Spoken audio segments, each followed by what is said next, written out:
बहुत समय पहले की बात है। माधवपुर नामक गांव में एक गरीब किसान अपनी बूढ़ी अम्मा के साथ रहा करता था। उसके पास एक छोटी सी जमीन थी जो कि बंजर हो चुकी थी। फिर भी वह दिन रात उस पर मेहनत करता था। मोहन बहुत ही मेहनती और ईमानदार था। वह एक आत्मविश्वास से भरा हुआ व्यक्ति था जिसे ना हालातों से डर लगता था ना ही लोगों की बातों से। हर दिन सूरज उगने से पहले ही वह उसी आत्मविश्वास के साथ उठता और अपने खेत की ओर बढ़ता जहां सिर्फ बंजर जमीन थी, लेकिन उसके सपनों की हरियाली छिपी हुई थी।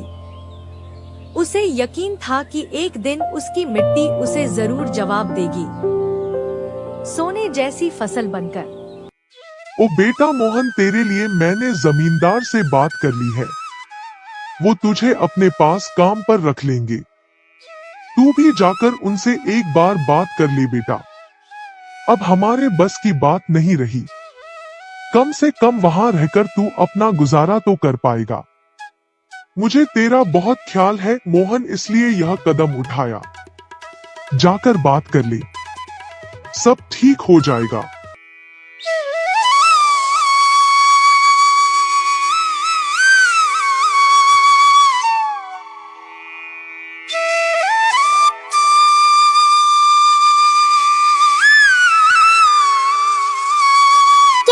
तुमने क्यों बात की वहाँ? मैं नहीं जाऊंगा। हमारा खुद का खेत है तो मैं दूसरों के पास क्यों काम करने जाऊं? मैं गरीब सही मगर खुददार हूँ। मैं अपनी मिट्टी में पला हूँ, उसी में पसीना बहाऊंगा। चाहे जितनी भी मुश्किल हो अम्मा, मैं अपनी ही जमीन पर मेहनत करूंगा। किसी और की नौकरी नहीं करूंगा। अरे मोहन, उस बंजर जमीन में क्या उगाएगा तू? वो जमीन अब बिल्कुल बेकार हो गई है बेटा। ना उसमें नमी बची है ना जान। तू अपनी जिंदगी यूं ही जाया कर देगा।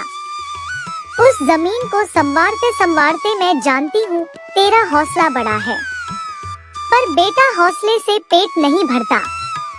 तू मेरी बात मान ले।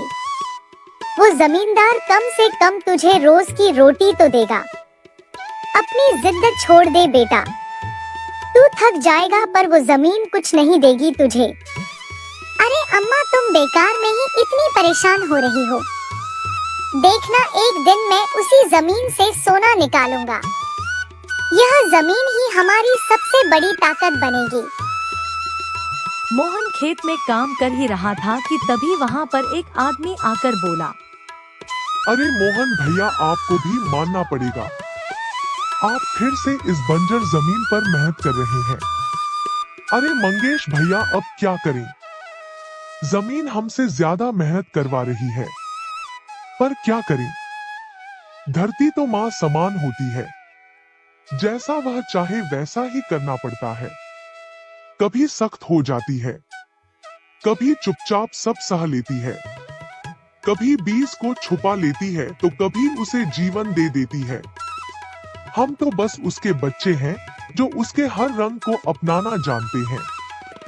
थक तो जाते हैं भैया, पर जब मिट्टी की खुशबू आती है ना तो सारी थकान उतर जाती है।